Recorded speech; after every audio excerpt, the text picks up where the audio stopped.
എല്ലാ വിദ്യാർത്ഥികൾക്കും പുതിയൊരു വീഡിയോയിലേക്ക് സ്വാഗതം. ഈ വർഷത്തെ +1 ഹയർ സെക്കൻഡറി സെക്കൻഡ് അലോട്ട്മെൻറ്റിന് ശേഷമുള്ള തേർഡ് അലോട്ട്മെൻറ്റ് റിസൾട്ട് ഇന്ന് പ്രസിദ്ധീകരിക്കും.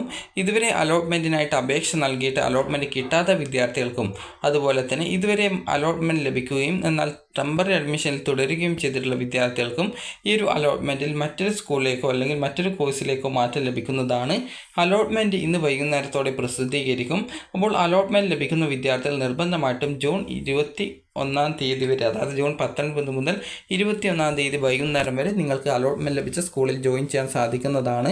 അപ്പോൾ നിലവിൽ ഈ ഒരു അലോട്ട്മെൻറ്റ് വന്നിട്ടില്ല. ഇന്ന് വൈകുന്നേരത്തോടെ മാത്രമേ റിസൾട്ട് പ്രസിദ്ധീകരിക്കുള്ളൂ. റിസൾട്ട് വന്നു കഴിഞ്ഞാൽ വിദ്യാർത്ഥികൾക്ക് കാൻഡിഡേറ്റ് ലോഗിൻ SWS എന്ന ലിങ്ക് വഴി നിങ്ങൾക്ക് സ്റ്റുഡൻറ്റ് കാൻഡിഡേറ്റ് ലോഗിൻ വഴി നിങ്ങൾക്ക് നിങ്ങളുടെ ആപ്ലിക്കേഷൻ നമ്പറും അതുപോലെ തന്നെ പാസ്വേഡും അതുപോലെ ജില്ലയും നൽകിക്കൊണ്ട് നിങ്ങൾക്ക് ലോഗിൻ ചെയ്യാൻ സാധിക്കുകയും അലോട്ട്മെൻറ്റ് ലഭിച്ചിട്ടുണ്ടെങ്കിൽ congratulations, you have got allotment എന്നും, അലോട്ട്മെൻറ്റ് കിട്ടിയിട്ടില്ലെങ്കിൽ sorry you have no allotment എന്നും, ഫസ്റ്റ് അലോട്ട്മെൻറ്റിലോ സെക്കൻഡ് അലോട്ട്മെൻറ്റിലോ ടെമ്പററി അഡ്മിഷൻ നേടിയിട്ടുള്ള വിദ്യാർത്ഥികൾക്ക് നിലവിൽ ഈ ഒരു തേർഡ് അലോട്ട്മെൻറ്റിൽ അലോട്ട്മെൻറ്റ് കിട്ടിയിട്ടില്ലെങ്കിൽ നോ ചേഞ്ച് എന്ന് പറഞ്ഞുകൊണ്ടാണ് കാണാനായിട്ട് സാധിക്കുക. അപ്പോൾ അലോട്ട്മെൻറ്റ് വിദ്യാർത്ഥികൾ ചെക്ക് ചെയ്ത് അലോട്ട്മെൻറ്റ് കിട്ടിയിട്ടുണ്ടെങ്കിൽ നിങ്ങൾ അലോട്ട്മെൻറ്റ് ലെറ്ററും എടുത്തുകൊണ്ട് നിങ്ങളുടെ രക്ഷിതാവിനെയും കൂട്ടി അലോട്ട്മെൻറ്റ് ലഭിച്ച സ്കൂളിൽ പോയിട്ട് നിർബന്ധമായിട്ടും പെർമനൻറ്റ് അഡ്മിഷനാണ് എടുക്കേണ്ടത്. തേർഡ് അലോട്ട്മെൻറ്റിന് ശേഷം ഇതുവരെ ഈ ഒരു ടെമ്പററി അഡ്മിഷനിൽ തുടരുന്ന വിദ്യാർത്ഥികൾക്ക് പുതിയ സ്കൂളിലേക്ക് മാറ്റം ലഭിക്കുകയാണെങ്കിൽ പുതിയ സ്കൂളിലേക്കും, എന്നാൽ നിലവിൽ സ്കൂളിൽ നിന്ന് നിങ്ങൾക്ക് മാറ്റമൊന്നും ലഭിച്ചില്ല, നോ ചേഞ്ച് എന്നാണെങ്കിൽ ആ ഒരു നിലവിൽ ടെമ്പററി അഡ്മിഷൻ എടുത്തുള്ള സ്കൂളിലും, അതുപോലെ ആദ്യമായിട്ട് അലോട്ട്മെൻറ്റ് ലഭിക്കുന്ന വിദ്യാർത്ഥികൾ ആദ്യമായിട്ട് അലോട്ട്മെൻറ്റ് ലഭിച്ച സ്കൂളിലും നിർബന്ധമായിട്ടും ഈ ഒരു പെർമനൻറ്റ് അഡ്മിഷൻ നേടേണ്ടതാണ്. തേർഡ് അലോട്ട്മെൻറ്റിന് ശേഷം പെർമനൻറ്റ് അഡ്മിഷൻ എടുക്കാത്ത വിദ്യാർത്ഥികളെ അലോട്ട്മെൻറ്റ് പ്രോസസ്സിൽ നിന്ന് പുറത്താക്കുന്നതായിരിക്കും. അക്കാര്യം വിദ്യാർത്ഥികൾ പ്രത്യേകം ശ്രദ്ധിക്കേണ്ടതാണ്.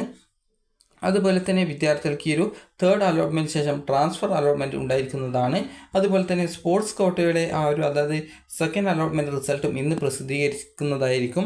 അപ്പോൾ നിങ്ങൾക്ക് ഏത് കോട്ടയിലാണോ അലോട്ട്മെൻറ്റ് കിട്ടിയത്, അത് ഹയർ സെക്കൻഡറി ആണോ വൊക്കേഷണൽ ഹയർ സെക്കൻഡറി ആണോ, അല്ലെങ്കിൽ വൊക്കേഷണൽ ഹയർ സെക്കൻഡറിയുടെ തേർഡ് അലോട്ട്മെൻറ്റ് നിലവിൽ പ്രസിദ്ധീകരിച്ചിട്ടുണ്ട്. അപ്പോൾ ജസ്റ്റ് നിങ്ങൾ ക്ലിക്ക് ചെയ്ത് അതായത് ആ ഒരു വെബ്സൈറ്റ് VHSK വെബ്സൈറ്റിൽ ലോഗിൻ ചെയ്ത് നോക്കുക. അപ്പോൾ അതുപോലെ സ്പോർട്സ് കോട്ടയിലാണോ കിട്ടിയത്, ഇതിൽ 3 ഇടത്തും കിട്ടുകയാണെങ്കിൽ നിങ്ങളുടെ പ്രയോറിറ്റി ബേസിൽ അത് നിങ്ങൾക്ക് എവിടെയാണോ അഡ്മിഷൻ എടുക്കേണ്ടത് അവിടെ അഡ്മിഷൻ എടുക്കുക. ഒരു സ്ഥലത്ത് അഡ്മിഷൻ എടുക്കുന്ന സമയത്ത് മറ്റേത് ക്യാൻസൽ ചെയ്യപ്പെടുന്നതായിരിക്കും. അക്കാര്യം വിദ്യാർത്ഥികൾ പ്രത്യേകം ശ്രദ്ധിക്കേണ്ടതാണ്. അപ്പോൾ വിദ്യാർത്ഥികൾക്ക് നിങ്ങളുടെ ഈ വർഷത്തെ +1 higher secondary third allotment result ഇന്ന് വൈകുന്നേരത്തോടെ അറിയാൻ സാധിക്കും. നിലവിൽ vocational higher secondary second allotment result പ്രസിദ്ധീകരിച്ചിട്ടുണ്ട്. അപ്പോൾ വിദ്യാർത്ഥികൾക്ക് ഈ ഒരു വീഡിയോ ഉപകാരപ്രദമായിട്ടുണ്ടെങ്കിൽ ലൈക്ക് ചെയ്യുക, ഷെയർ ചെയ്യുക. Thank you for watching.